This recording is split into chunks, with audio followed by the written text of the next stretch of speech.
Hello everyone, this is Michelle, and it's been a while since I've done a SPO-log. Today's date is December 18th, 2015. My transition to Maui is going well, keeping me very busy. But today, I'm delighted to do another SPO-log. And in the background, you might be hearing some birds, and that's just because it's kind of like where I'm at is in the middle of the jungle right now. So just enjoy those sounds if they happen to be picked up on the microphone. So as you know, one of my passions as a stress buster is to introduce concepts and people who support my mission. With that in mind, today I'm delighted to present to you Erik Knud Hansen, a man who wrote a book that can help us all avoid and navigate unnecessary suffering. His unusual life is filled with adventures, and his new adventure is that of an author with his new book, Imperience, Understanding the Heart of Consciousness. Erik has been practicing meditation for over 40 years and has been a Dharma teacher in the Buddhist lineage for the past 30. During that time, he offered groups and silent retreats based in both traditional and non-traditional ways of awakening insight into the nature of who we are. His teachings reflect the tradition in which he was trained, primarily Buddhism, Taoism, and Advaita Vedanta. Fundamental to these traditions is understanding our non-dual spiritual nature, and the premise that to gain the intuitive wisdom that liberates the heart, we must be willing to look within our own minds to see firsthand what is true. There's the bird. Erik was raised in a medical family attending Presbyterian church. It considered being a minister until he began to question some core beliefs and tenets. Even though he was an atheist, he won freedom from the military draft as a conscientious objector to war by proving one doesn't have to identify with an institutional religion to have a spiritual heart unwilling to kill for any reason. After leaving university, Erik became keenly interested in meditation. When he was about 25 years old, he had a revelation of consciousness that changed his life forever.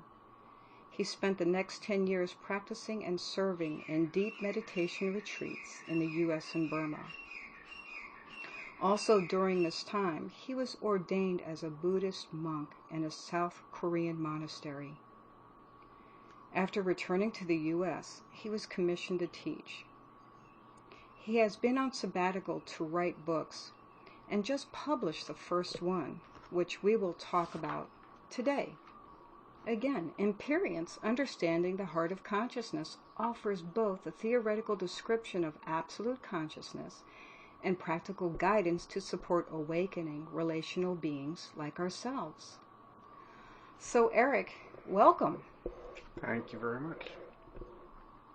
Good. So Erik, perhaps we should start by clarifying what this word Imperience means. Yes.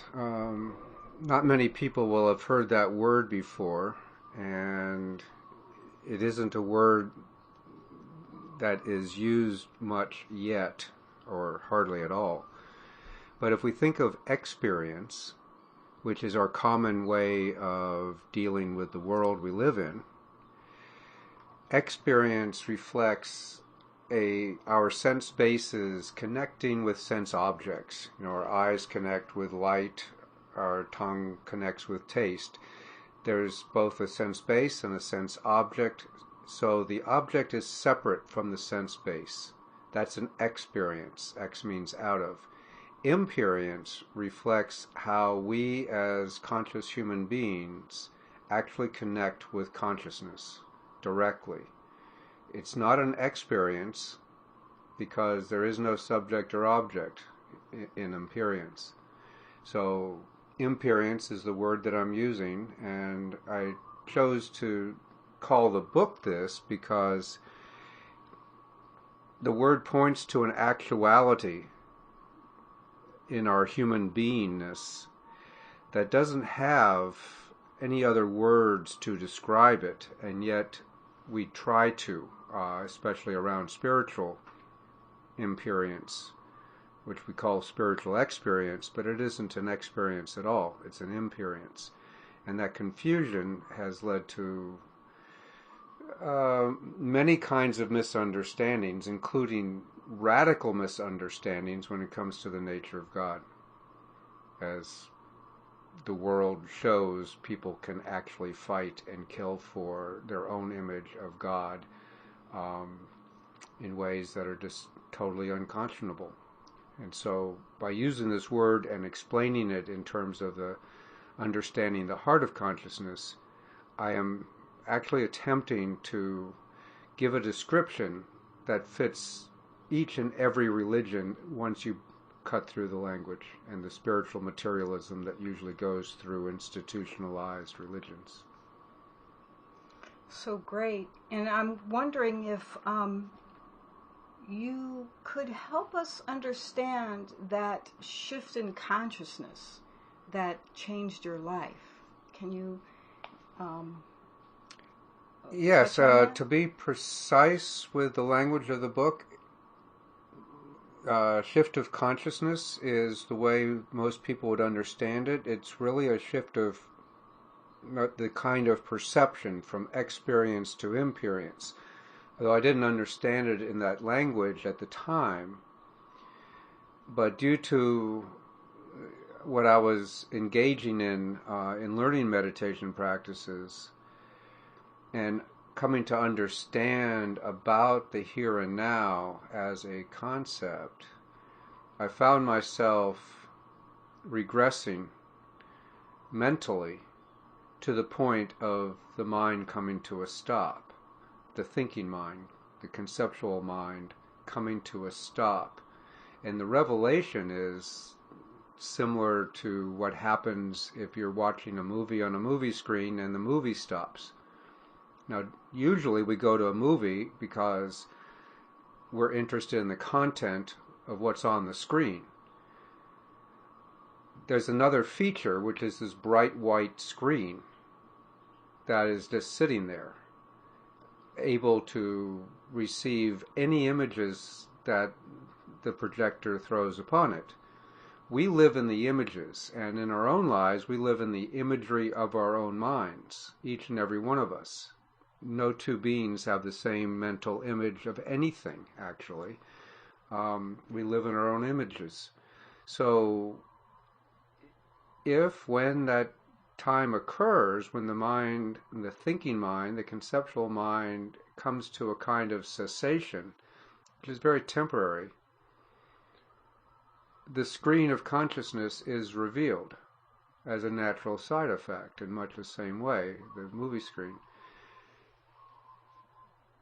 It isn't that dry, though. I mean, the bright white screen is kind of nice, but the underlying fact of divine consciousness, which is revealed, is its nature as unconditional love, compassion, joy, all the exalted states of being that we call matters of the heart rather than matters of conceptual thinking, or actually relate to consciousness, not our thinking minds. And so I'm trying to offer an understanding of how to see that they are not the same. And so spiritual awakening or spiritual growth isn't so much about getting our heads right and getting all the right ideas and concepts about it, but more about cleansing a lot of the worries and flurries that plague our minds on a day in and day out basis, cause us stress. They also cause us excitement and all kinds of sensual indulgences, which is another matter. But in terms of actually seeing the nature of consciousness, they kind of muddy the picture.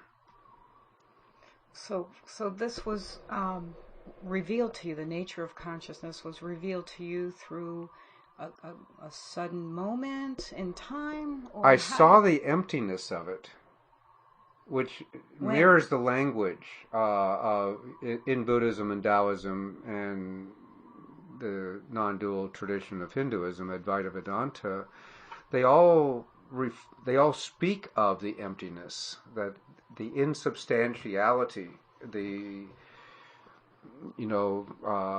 Tibetan Buddhism would be our original ground of being, upon which we build our sense of separate selves.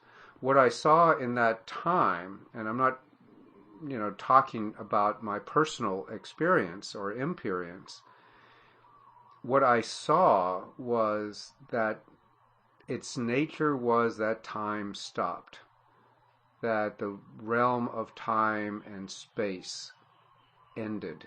There was a cessation of that, and all that was left was this. That was extremely helpful all through my life and adult life, and in doing the practices to help both cleanse the mind and deepen the intuitive understanding, the intuitive insight into our true nature. This is the task of spiritual life, and yet it can be so abstract, and today's world actually kind of cliche, in fact, about the here and now, that it ceases to have as much power to guide us. And that's what I set about to come to a deeper understanding of. It's one thing if you have this kind of an imperience and associate it with what you're doing. It's another thing to see that it actually has nothing to do with what you're doing. It has to do with what you're not doing, and that is being lost in your own thought. Okay. Does that make any sense? I think so. I think we're getting somewhere here. So, is there any way that that you can describe how this realization for you changed your life? How did it impact you?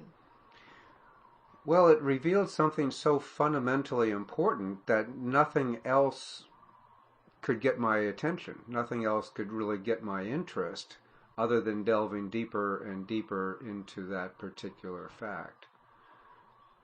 Mm-hmm. That I had heard the spiritual references were very helpful because I could understand it in those terms. And because I had some background in looking at the question of morality and of what purifying the mind might be. And then very quickly afterwards, when I found a teacher who taught the Buddhist psychology, everything that I saw became a very clear, direct reflection of what I had just experienced. And so in this, you're not attaching to, say, the finished product of an absolutely empty, clear mind, white screen, because that doesn't get you around. It doesn't feed you. It doesn't. You're no longer relating on the planet in that space. And so, what you are doing is establishing a base from which you are relating far more consciously than if you were just out to please yourself, basically. So in other words, when people understand the concepts in your book, when they understand the heart of consciousness, okay, in their daily life, doing whatever it is, a school teacher, I don't know, a lawyer, a banker, a massage therapist, whatever. So whatever it is you're doing to feed yourself on this planet, okay? Yeah, the doing part. Right, the doing part. So understanding this, now how could that change somebody's way of living, even though they may be doing the same things to feed themselves? What difference can this make for someone's life? Well, we tend to follow our own intentions. We may think we're being guided from the outside, but in a sense we're really just being guided by what our own mind decides what is right. When that guidance is more from your own blood and being rather than from outside concepts, ideas, impulses, and so forth, that's what it means to follow your heart. Part of what I go into in the book is an understanding of how consciousness itself is a completely different faculty of our being than our mental lives and our feeling lives and our body lives. Those all come together to be the being who we are. But because we don't necessarily understand this process, there's a fundamental fact of our true nature that is the most easily confused. I ask forgiveness if this sounds a little too abstract, but the point is that we can look at ourselves in two ways. We can look at ourselves as a fixed entity, going through time and space, having experiences as a subject in a world of objects, in a world of experience. We can also see ourselves as and that would be a process of unfolding constantly. We can also see ourselves as being absolutely still in the here and now, and having this show pass before our eyes. It's like if you're sitting next to a highway and all these cars are going by and you want to see all the cars on the road. If you start looking at all the cars and you say, oh, that's a pretty one, and you follow that one down a ways, you're going to miss all the other ones. And oh, I don't like that one. And as soon as you're like have this judgment of liking and disliking for some and picking and choose the ones you like versus the ones you dislike, you're missing a whole lot. Another way of viewing all these cars would be to be absolutely still, soften your gaze, just be present, and they all just pass in front of you. Now we can watch our mind either as a participant in the thinking life, the conceptualizing life, or we can find that place of presence in which it is just passing. It's enormously different, but you have to be present in order to see what the real difference is. This particular fact is something that has been guiding the concept of spirituality forever. Actually understanding the mental mechanics of it, so to speak, that's a crude way of saying it, it allows us to reorganize how we prioritize our life. Okay. Let me try it this way too. This is sort of an existential metaphor, and it fits our language in English, which we're speaking. We have two very important verbs that become the auxiliary verbs for all the other verbs, and this is true for all Latin languages, I believe. We have the verb to do, and we have the verb to be. And the verb to do or to make is an action verb. The verb to be is inaction. There's nothing happening in being. Now, if we looked at this as a field of doing, the verb to do would have us move along, say, an XY axis, and we can go anywhere on this plane we want to, just the way we can walk anywhere on the planet or swim or whatever. We can just we move ourselves. The plane of being is more vertical. So the plane of doing is our field of doing, our field of activity. Being is more of a vertical lift, which gives the spiritual language also a bit of a lift, like higher. but it isn't actually higher. It's more spacious. It's less formed. It's more ethereal in a sense. And that opens up a very different quality of being. It also allows us to actually listen to our heart, because that's how our heart is actually speaking to us. So I'm going to say how I'm understanding this, and then just because I think I'm understanding this great. I think it's beautiful.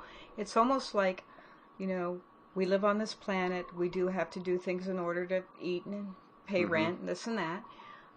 But if we do it from the heart, and if we do it from a place of maybe observing, more observance of our life, like we can observe our life as moments in the now passing, maybe like a cloud passing by, but being able to observe the moment in time, then we're more in touch with that vertical plane that you're talking about, where we're more able to be in that calmer space to be able to listen and hear our heart and act from our heart more. Do I have that right? Or yeah, we're able. There's a sensitivity.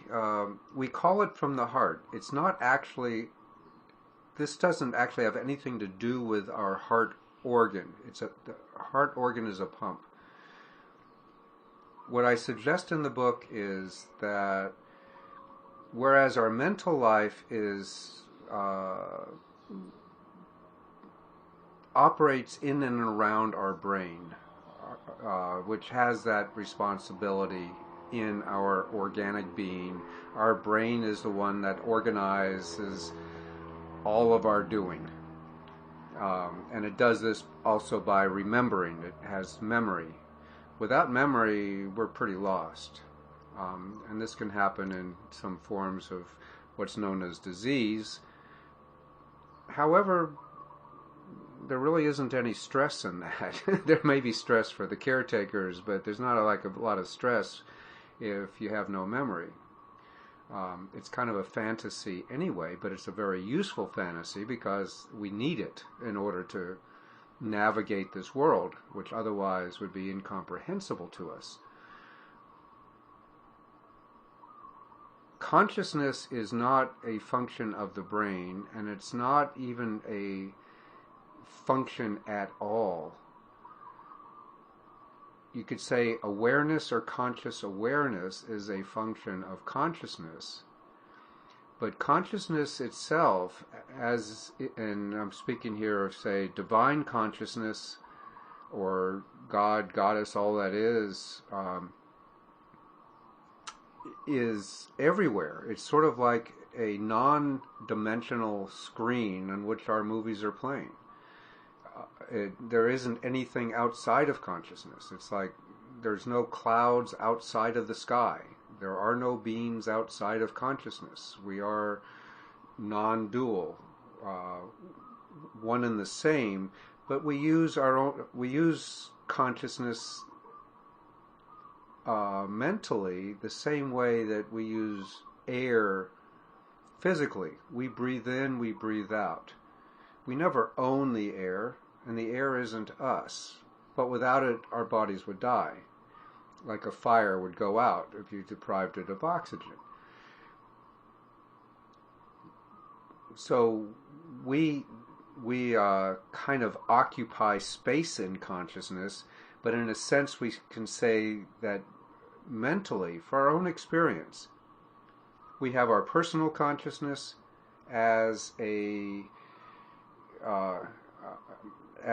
is from divine consciousness, directly. There's no in between. There's no walls in between. Like there's no walls between the air we breathe in and the air we breathe out. We're using it for the moment and letting it go. Consciousness is just there, like that movie screen. But we have a capacity to sense it in a very unique way, and that is in our blood, almost like an antenna. It isn't based in our blood, It has no physical base at all, but our blood is where we can become sensitive to the subtle vibrations that we sense from it. I'm not speaking of it as a vibration, that's another detail, but I'm speaking of it as how we experience it. And that's why I use the word experience, because it is a different quality altogether. Matters of the heart, like when we're fully in love, is something that we experience throughout our entire body and being, right? Mm-hmm. It's not something I'm thinking about. It's not a concept in my head. It is something I feel thoroughly immersed in. Mm-hmm. That's a matter of the heart. It also, you could say, our moral guidance comes from that, not as a dictation of rules or rewards and punishments or anything of that nature. It is just that our heart seeks complete satisfaction. When it has the opportunity, like we find in falling in love or whatever, those are very strong motivations. But in that space, nothing else bothers us. Right. Until we start thinking about it. Right. So you're saying, but nothing can bother us because of the spaciousness of that quality. It is such a spacious quality. That love quality. Yes. And that, you could say, is the love of God. Unconditional. When we have it, we tend to personalize it. We tend to sentimentalize it. We tend to do all kinds of things with it through our own filter of our own brains. But that only corrupts it, actually. It corrupts the real thing when we don't understand what it is and that it is our own true nature. It didn't come from outside. It awoke from inside. And that is what I'm trying to express in the book, is that awakening is not something you beg for from something outside of yourself. You awaken to it by doing your job is to get out of the way. So it's right there inside of you the whole time. It's just when you understand this. Inside, outside, everywhere, it's already there. It's there, and the awakening is just remembering that it's there.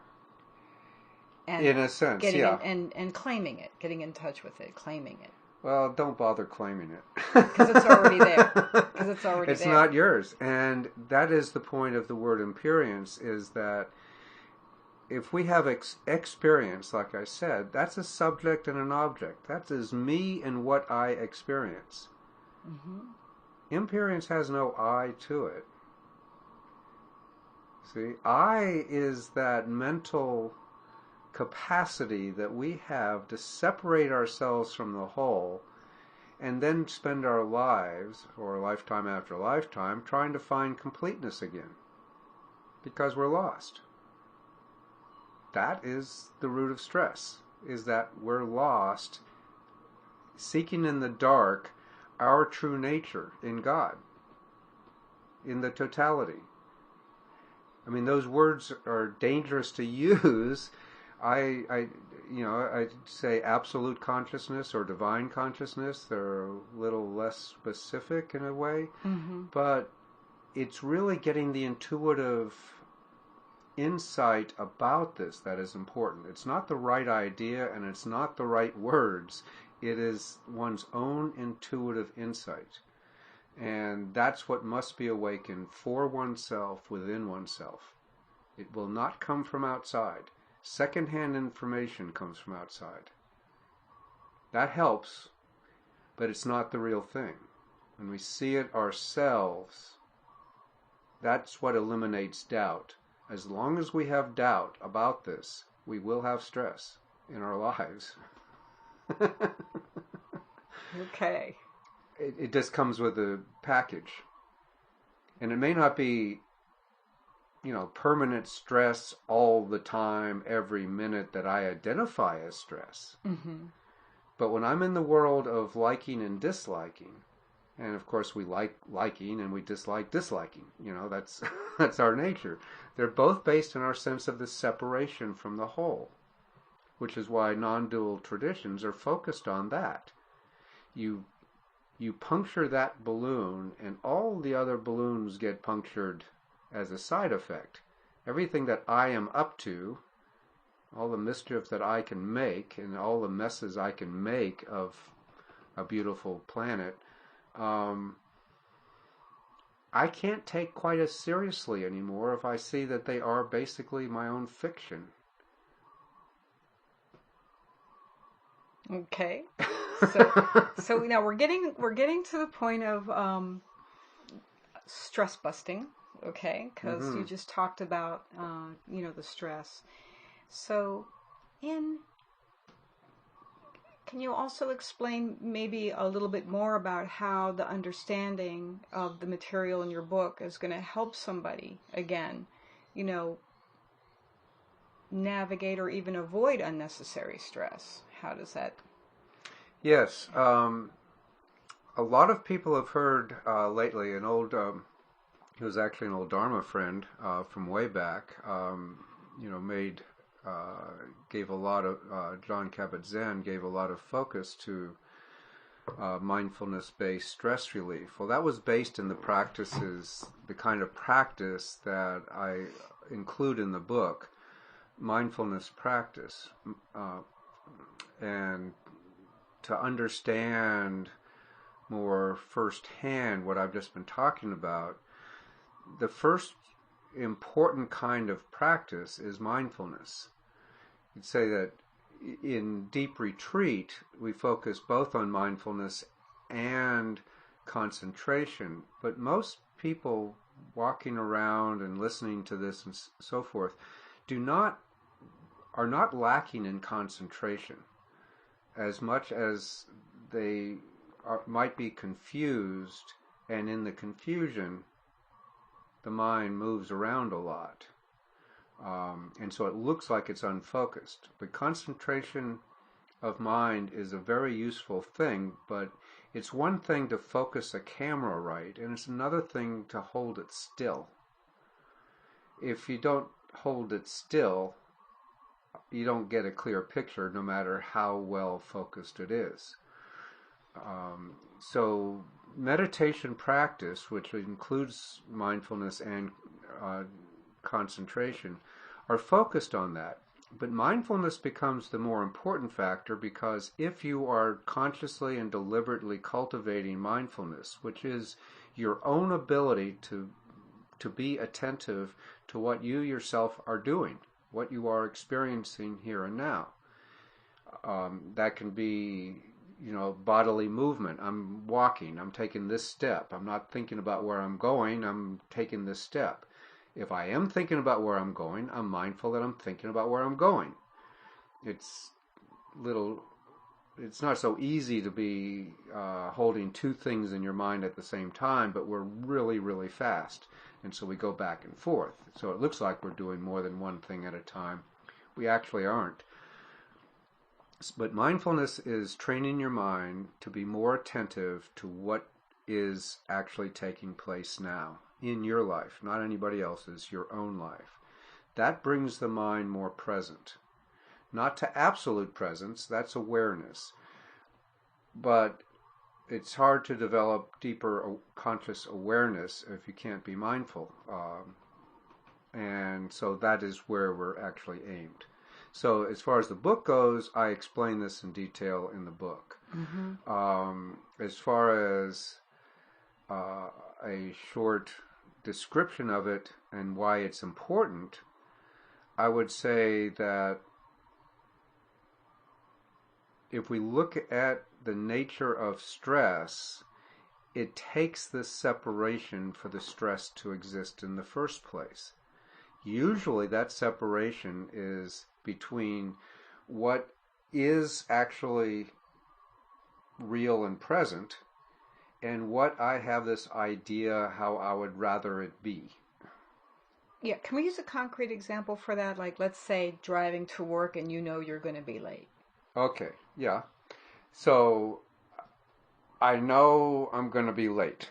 Why? Because probably I wasn't mindful enough in preparing myself to get going fast enough. Or maybe it was not even, maybe it was out of my control, a traffic jam or something like that. But I have the capacity to think ahead. There's a problem in my future. The problem isn't here and now. The problem is in my future, and I don't understand necessarily that it's in my future, so I make it now. That is what an unattended mind can do. It can remember stuff from the past and think it actually exists, as opposed to it is just a thought in the present. It's gone. It may leave traces in memory, but it's gone. It doesn't exist. The future, likewise, doesn't exist other than as a thought in the present. If I've trained my mind to be mindfully attentive to thinking as well as to, physical things like eating or seeing or hearing or whatever, I can notice that I am creating this tightness, this constriction in my body and in my mind. First in my mind, even though I might notice it that now I'm sitting in the car driving, but my hands are gripping the wheel tighter, my shoulders are up around my ears, I'm holding my breath in my belly. So there's nothing about my life that is going very well in that state. Right. We are a process of combustion that needs oxygen in order to burn right. When we hold our breath in our belly, which is where we can feel it the most prominently, when we're holding our breath, we're depriving the fire of our own life of the fuel to burn brightly. What happens? We leave a lot of residues. Just like a campfire and you throw a wet blanket over it, and it just smolders forever underneath that blanket. It doesn't ever burn itself out. And how does that residue mean to us? What does it mean, that residue? It's a burden. Okay. It is an incredible burden of past memories, so here you are driving in your car. It's not just that you're going to arrive late at work. It's that you probably have memories of being punished or something like that from something outside in the past, and you're going to bring all that stuff up. It has nothing real to do with sitting in the car right now. And it has nothing real to do with your state of being if you can detach from it. But in order to detach from our own, what's a good qualifier? Messed up thinking. Okay, right. Let's say stress-inducing thinking. Right. We have to be able to see that we're doing that. Thinking is a doing. It's something we're doing. Okay, I'm going to take this a step further, okay? Because I know we're getting there. We're getting to the, no pun intended, we're getting to the heart of this right now. And that is, okay, you're in the car. You know you're late. And you know your boss had warned you. All right, if you're late, there's going to be a consequence. That we've been noticing you have a hard time getting here to work. And you just didn't want to be late again. And there's going to be a consequence. You're in your car now. You're stuck in traffic. And the boss is going to know. Well, you think you know. Don't you? Yes, because... You are projecting that. Well, because when you walk in, the receptionist is going to mark you late or on time. These are your thoughts. This isn't... There's no fact to that. This is your fantasy. What if there's like a time clock? Somebody has to punch in a time clock and they know they're going to be... Do you know when you're sitting in your car that something didn't happen and everybody else is going to be late too? Do you know that? So what you're saying is that you don't even have to take a step further in your mind to think about the possible consequence. What you can do is just be aware, bring back your consciousness to bring back your attention. Your consciousness has actually never left. Okay. only our brains, our heads have gone off on their own tangent and projection. We don't know what it is going to be. So why start suffering now? I I mean, is there some idea that if I walk in there totally stressed out, that makes me look more remorseful for being late or whatever? Or might there be an advantage to walking in there and just sort of laughing about how traffic was? I mean, which is going to possibly have a better result? At any rate, I'm not... The point is, in the car, you don't know. You simply don't know. But what you're doing, what you've just described, is sitting there and using this beautiful mind you've got to make up this really horrible looking future for yourself that isn't even true. It isn't real. But now you're suffering now. You haven't even gotten to work and you're already suffering. You see? Right. So what is that the result of? That's what we want to do. In stress reduction, it is about seeing where these roots of stress are. So we're not just constantly picking weeds off the top of the surface. We're actually seeing the roots. And that's where I was, I'll make the point that thinking is a doing. And when it's sort of corrupted thinking, which is sort of like obsessed with a negative outcome or a negative, somehow bad's going to happen. Mm-hmm, mm-hmm. Well, one, we're not being present. Mm-hmm. All the evidence is there. Two, you are not going to be in that thinking without holding your breath. I'll guarantee it. Mm-hmm. So check out your breath. Feel in your body. Mm-hmm. Now, everything about meditation practice has a nuance when you're driving a car. Don't take your attention off of your peripheral situation. Anytime else, it's somehow different, but it is a totally unnatural thing in the first place to be managing a big piece of steel going at any speed. This is very unnatural. Our brains are still getting used to it. So you might say, that's where part of where stress is originating from, is putting myself and living in a situation that is very stress-inducing. But given that I'm in that situation, and I have to live wisely within that, we still need to be present so we can touch into our quality of being and not be lost in our doing. If our doing, while we're sitting there in the car, is one, we're keeping the car going in the right direction, and two, we're lost in our thinking about what we project might happen, we have to call ourselves back to the present. We just have to. You can't just sort of like come up with a different scenario and say, oh, well, maybe, the boss will applaud me for trying so hard or whatever. It's just sort of like the way our minds try to come up with an alternative. Yeah. But that's not going to change anything. You're still projecting in the future and not being in the present. And what you're doing is creating one mental image as opposed to this other mental image. Do you sound like stress? Yeah, right. One can actually, when you look into the very roots of our being, that sense of separate self, that sense of I am, that says I am somehow separate from the whole in the first place. And now I feel somewhat incomplete.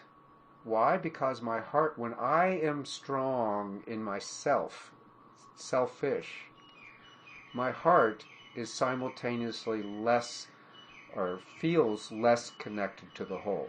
It actually is, but it's just like, if you have a war movie going on the movie screen and you don't like war movies or killing, you're going to be reacting and contracting to it. Mm-hmm. It's going to make it harder to detach from the fact that you're just sitting there in a theater.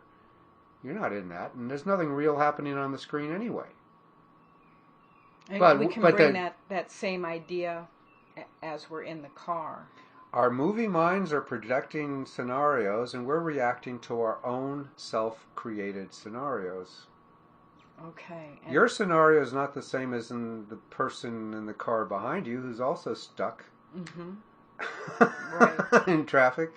They have their own thing. So this book can help point when we're doing that out and help us to understand that better so that we don't do that to ourselves so much anymore. Yes, this particular book is to paint a secular picture of the big picture as guidance for how we can more wisely function within that. The next book that I'm writing is going to have more of the personal elements to it. This book is impersonal by nature. It's describing a very impersonal nature of being in which our separate persons arise and pass away, living out our stories. But in that, in keeping this one impersonal, it's not about me, it's not about my stories, it's not about any stories. It's about the nature of mind, that if we can see this rightly, we will automatically have less stress, because in order to have stress, we have to make something important. Okay. Notice that. And we have learned to make certain things important. Like, I know people that if they think their child is going to be late, they're going to be totally stressed out. They're not even late themselves, it's their child. Why? Because I make my child important. That's called attachment.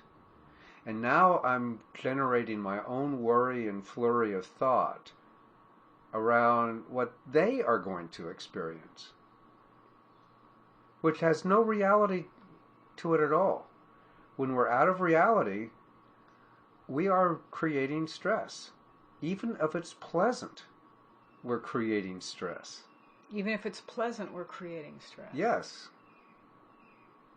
Go into that a little bit more. Well, look at addiction. That's the extension of it.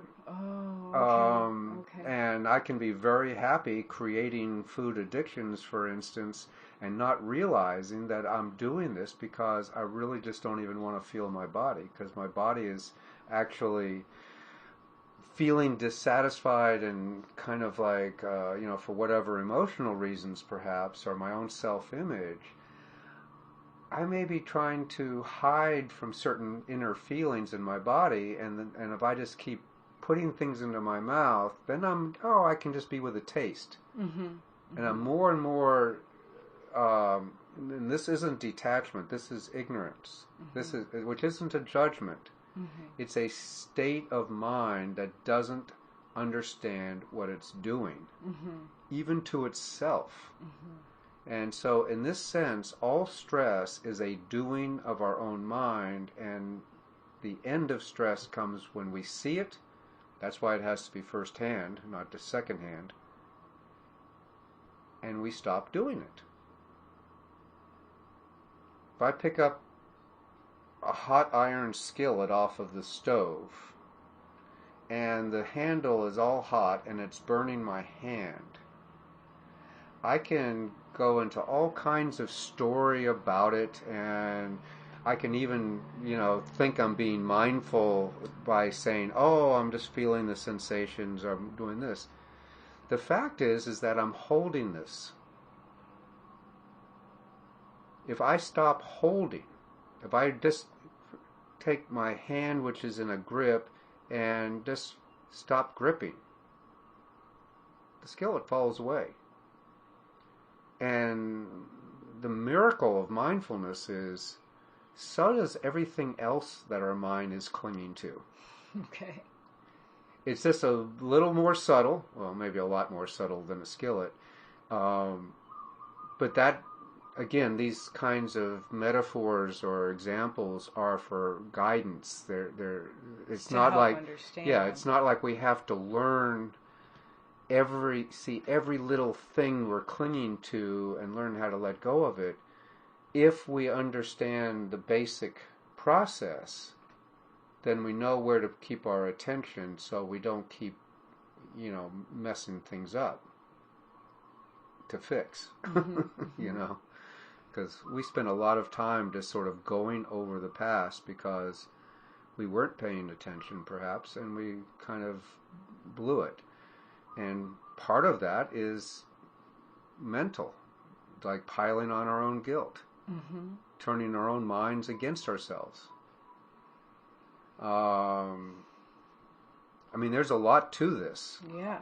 But if we see the principles, and I would say the principal thing is to be able to be in touch with your body for true. And this isn't like putting it up on a pedestal or anything.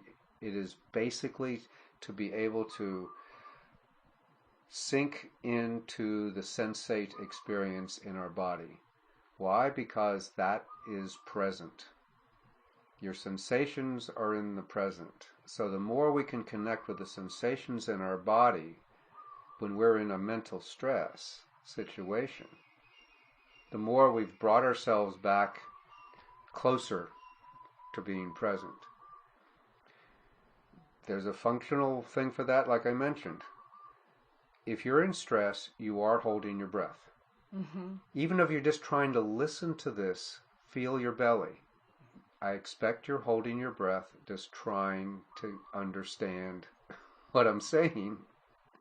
It is so natural to us. So we just feel it. And then release it. And we see the holding our breath is a doing, releasing is a non-doing. This is the essence of non-dual meditation practice, is that it is not a doing. It is not what we do to liberate ourselves. It's what we stop doing to keep recreating stress and confusion and suffering. Which comes from being obsessed with joy and things like that too, if we're obsessed with it. If we make it so important that we're neglectful of our being, it'll cause us stress. Well, this is a very important book. And before you tell us how we can get this book, because we're going to wind up this conversation now, because our time is almost up, I was wondering if you had any last thoughts for now for this interview before you let us know how we can get this book that's going to help us eliminate or reduce stress. Well, my last thoughts that I would say are that I just want to ask forgiveness if I've made it far more complex or difficult to understand in the way I've talked about it. It is not an easy thing to talk about. It's not an easy thing to describe. It was a lot of effort to write the book because this is a very, speaking and writing is a very linear process. And yet what we're describing is not linear. So it's about assisting us to get an intuitive sense of what this really means to follow our own hearts. Isn't a selfish or self-oriented endeavor. Because when we're following our own hearts, in other words, when we're quiet enough in our thinking mind that we can actually feel into our own blood and being and awaken awareness, we are a better person for everybody around us. We project no fear or threat or self-interest. All of these things are competing attitudes in the relational world around a lot of people. Everybody's trying to get somewhere, be somebody important. We need to see that in ourselves so I can, weaken those habits. Everything that is difficult in our lives derives from a habit of mind, which is known as karma in a way, and I explain that in the book. But it's a habit of our own minds, of our own makings. Certainly we've taken them on from our parents and people around us, but we are the ones lost in our own habits. Part of coming to spiritual maturity is to understand that as a child, what was our aim? To become an adult human being. We are now adult human beings. What is our aim? And so that is what I say about the realm of being and that vertical realm. And back to the very beginning, when you ask, well, what made a particular experience valuable, is that it reorients one's life into the quality of being rather than the quantity of doing and accumulation, and measuring myself by what other people are thinking of me, or measuring myself by how much stuff I've got, or how many ideas I've got, or how many this, or how much that.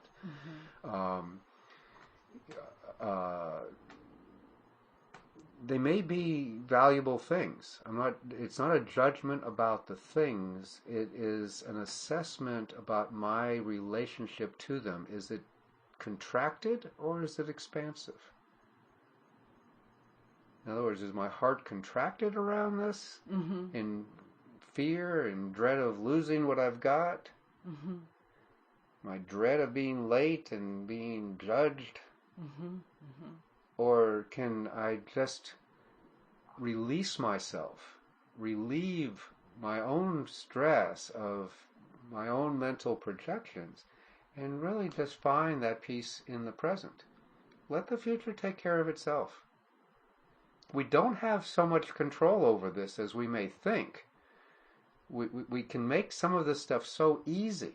Like, every day I get up and I drive to work, for instance, and so it's easy to project. That's what tomorrow's going to look like.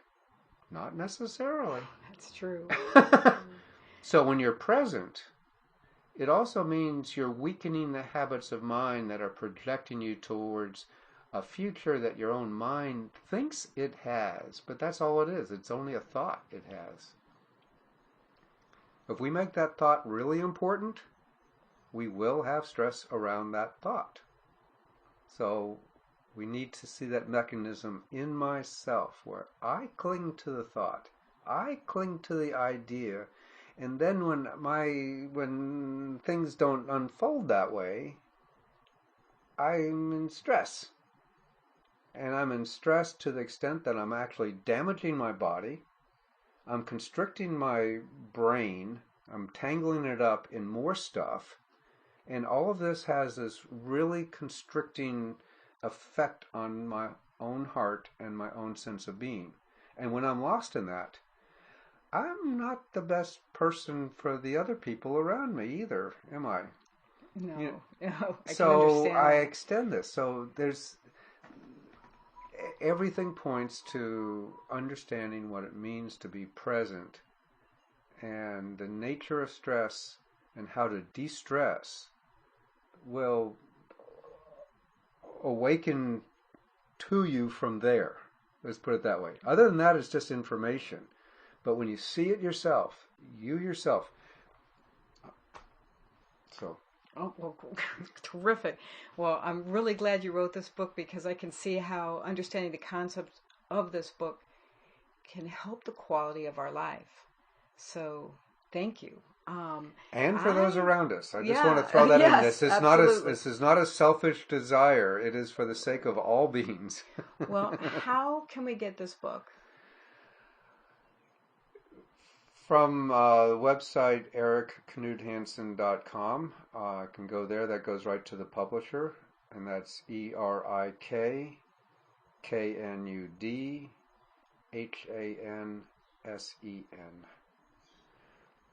That would be one way. Knud Hansen is my last name. It's hyphenated. So it's not three different names. I would have made it shorter, but I can't. Can also go to Amazon and just start typing Empyreans, and it'll come up with the book there too. Terrific. And there may be other venues down the road, but one of those two venues will get you there. Terrific. Erik Knud Hansen, thank you very much for this interview. Thanks for being here. Oh, thank you very much. My pleasure.